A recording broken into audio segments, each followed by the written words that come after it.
ఒక ఊరిలో ఒక రైతు ఎన్నో ఏళ్లుగా కష్టపడి పనిచేశాడు. కాని దేవుడిపై నమ్మకం పూర్తిగా కోల్పోయాడు. ఒకరోజు ఒక వృద్ధుడు ఇచ్చిన గింజలు అతని జీవితం మారుస్తాయని అతనికే తెలియదు. అసలేం జరిగింది? ఈ ప్రేరణాత్మక కథలో మనం ఇప్పుడు తెలుసుకుందాం. ఒక ఊరిలో రామయ్య అనే రైతు ఉండేవాడు. చిన్నప్పటి నుండి కష్టపడి వ్యవసాయం చేసేవాడు. కాని సంవత్సరాలు గడుస్తున్న కొద్దీ వర్షాభావం, తుఫాన్లు, పంటల నష్టాలతో అతని నమ్మకం తగ్గిపోయింది. ఒక ఏడాది ఊరంతా తీవ్ర వర్షాభావాన్ని ఎదుర్కొంది. అందరూ దేవుడిని ప్రార్థించగా రామయ్య కోపంగా అన్నాడు, దేవుడు ఉంటే మా పంటల్ని ఎందుకు కాపాడలేదు? పూజలు, ప్రార్థనలు చేసి ప్రయోజనం లేదు. అప్పుడు ఊరికి ఒక వృద్ధుడు వచ్చి రామయ్యను చూశాడు. అతని చేతికి చిన్న గింజల సంచి ఇచ్చి, ఈ గింజలను నాటు. నమ్మకంతో ప్రయత్నించు. దేవుడిపై నమ్మకముండకపోయినా ప్రకృతిని నమ్ము అని చెప్పాడు.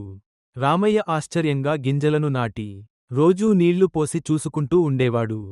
కొన్ని రోజుల తర్వాత ఒక చిన్న వంతెన దాటి పొలానికి నీరు వచ్చి చేరింది. ఊరిలో ఎవరికీ పంట రాకపోయినా రామయ్య పొలంలో మూడింతలు ఎక్కువ పంట పండింది. వృద్ధుడు మళ్లీ వచ్చి చిరునవ్వుతో అన్నాడు, దేవుడు మనకోసం మిరాకిల్స్ చేయడు, కానీ మన ప్రయత్నాన్ని వృధా చేయడు.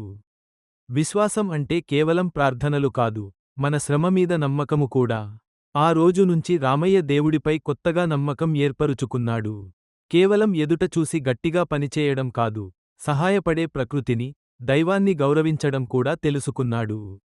ఇందులో నీతి ఏంటి అంటే, నమ్మకం అంటే కేవలం దేవుణ్ణి ప్రార్థించడం కాదు. మనం శ్రమ చేస్తూ, సహనంతో ముందుకు సాగితే, దేవుడు మన ప్రయత్నాన్ని వృధా చేయడు. ఇలాంటి మరిన్ని కథలు కోసం వెంటనే లైక్ చేసి టేల్స్ బై రవితేజ ఛానల్ని సబ్స్క్రైబ్ చేసుకోండి.